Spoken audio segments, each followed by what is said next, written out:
And returning to Operation Epic Fury, where President Trump has issued a shoot and kill order, writing on Truth Social, quote, "I have ordered the United States Navy to shoot and kill any boat that is putting mines in the waters of the Strait of Hormuz. There is to be no hesitation. Additionally, our minesweepers are clearing the strait right now. I'm hereby ordering that activity to continue, but at a tripled up level." And the Pentagon posting a new video of U.S. troops seizing another ship carrying Iranian oil. National security and military analyst and international relations expert Rebecca Grant joins me now. Rebecca, thanks for coming on to talk about this with us this morning. First, I just want your reaction to this shoot and kill order.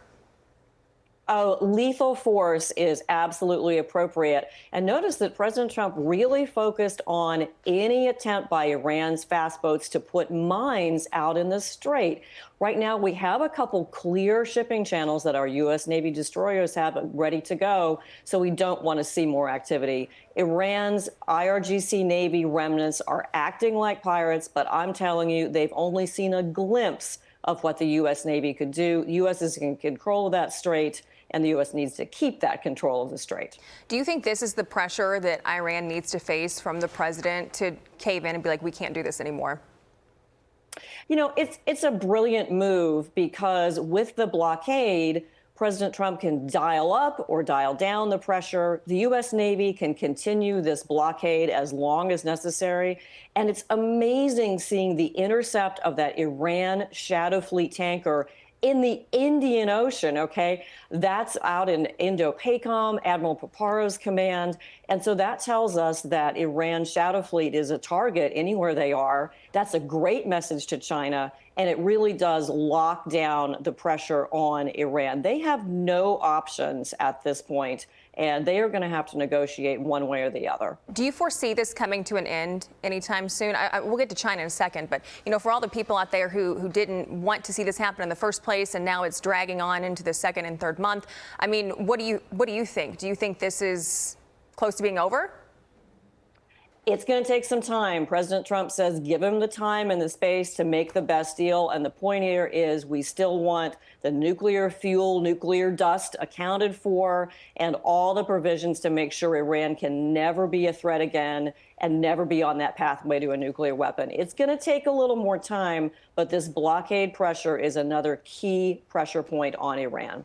Okay, and then I want to shift to this now. You mentioned China, so we're going to talk about that a little bit. It's the shifting impacts of the war on America's deterrence, specifically in relation to China. So the Wall Street Journal reported that, quote, the U.S. has burned through so many munitions in Iran that America couldn't fully execute contingency plans to defend Taiwan from a Chinese invasion if it occurred in the near term. The U.S. has fired more than 1,000 long-range Tomahawk missiles since the war with Iran began on February 28th, as well as 1,500 to 2,000 critical air defense missiles. Wholly replacing those stockpiles could take up to 6 years. I mean, up to 6 years in replacement, that's a long time. What are your thoughts on this? Do you think that the U.S. and the military would be capable of deterring something against the U.S. or Taiwan? Are they even capable of that right now with everything we're dumping into Iran in the Middle East? Oh, yes. The deterrence is the right word. And to me, Operation Epic Fury has been a huge message to China and greatly increased our deterrence.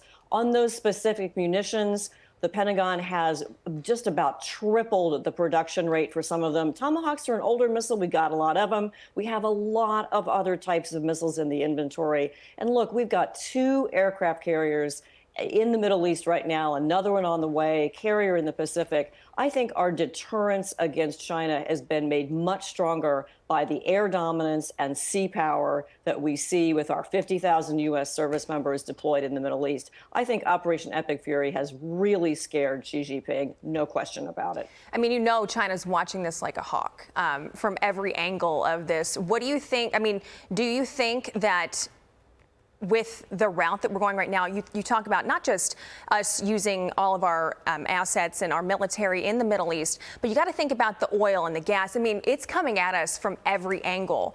What do you think China is thinking right now? And China gets about 40% of that oil that comes through the strait. You know, Iran was a pretty big oil supplier to them. And what China sees is that President Trump has control of that key route, and President Trump is really using U.S. military power. And you know, the Pentagon is planning for more B-21 bombers, Navy sixth-generation fighter, and so many other programs, that MV-75, the Ospreys that you see landing on the Shadow Fleet container ship. We're going to buy a new variant of that. You know, everything is being restocked to deter China, and then putting this oil chessboard in a different frame, I think, has really overall strengthened the U.S. geopolitical position in our competition with China. And Rebecca, your final thoughts on where we stand right now with Operation Epic Fury? And the targets for bridges and power plants are ready to go if they need to be, because Operation Epic Fury did a great job taking away Iran's military power for power projection and in the Strait.